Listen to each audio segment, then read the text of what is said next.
Imagine a coming-of-age story set during one of the darkest times in history, told through the eyes of a child whose imaginary friend happens to be Adolf Hitler.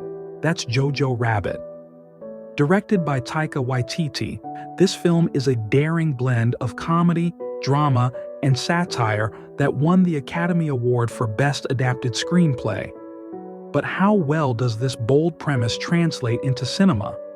Today, we'll break down every aspect of Jojo Rabbit to explore what makes it shine and where it falters.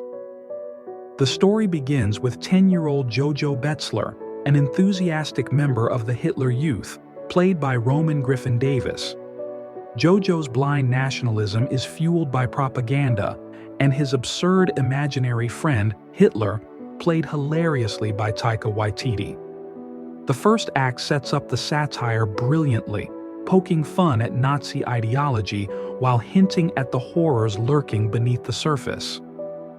The narrative takes a sharp turn after a grenade accident leaves Jojo scarred and stuck at home, where he discovers Elsa, a Jewish girl hiding in his attic.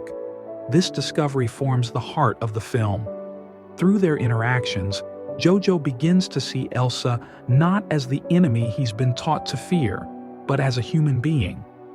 The story explores heavy themes like indoctrination, prejudice, and the power of love to overcome hate, but it's never preachy. Instead, it balances humor and heartache to deliver its message. The strength of Jojo Rabbit lies in its characters and the performances behind them.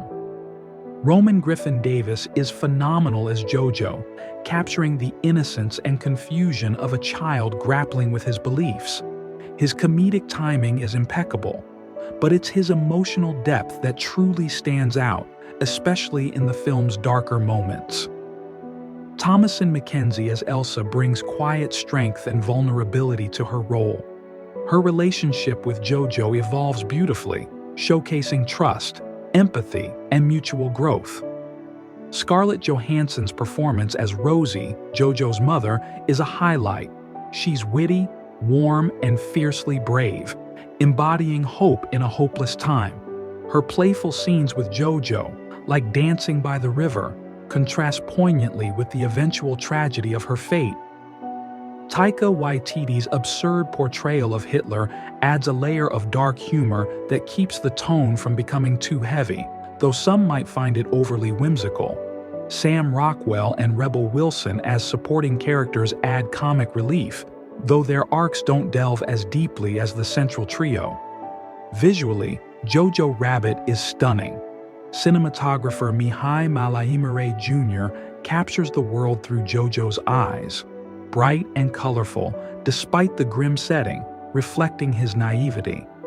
The use of wide shots, close-ups, and symbolic imagery enhances the storytelling.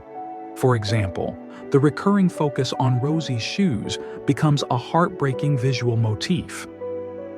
The soundtrack is another standout, blending period-appropriate German renditions of modern songs like I Want to Hold Your Hand with Michael Giacchino's emotionally resonant score. The final dance sequence, set to David Bowie's Heroes, is a perfect ending, symbolizing freedom and resilience. Jojo Rabbit's humor is sharp, balancing satire with moments of genuine emotion. Outstanding performances, particularly from Roman Griffin Davis and Scarlett Johansson. A powerful anti-hate message delivered in a fresh and unconventional way. Beautiful cinematography and a memorable soundtrack. Some tonal shifts might feel jarring, especially as the humor transitions into tragedy. The caricatured portrayal of Nazis, while intentional, might not resonate with all audiences. Supporting characters like Sam Rockwell's Captain Klenzendorf could have been explored further. Ultimately, Jojo Rabbit is a bold and unique film that dares to tackle serious themes with humor and heart. While it may not be flawless, its message of love triumphing over hate is both timeless and deeply relevant. Taika Waititi's vision is unapologetically daring, making Jojo Rabbit a film that sticks with you long after the credits roll. If you haven't seen it yet, do yourself a favor and experience this masterpiece.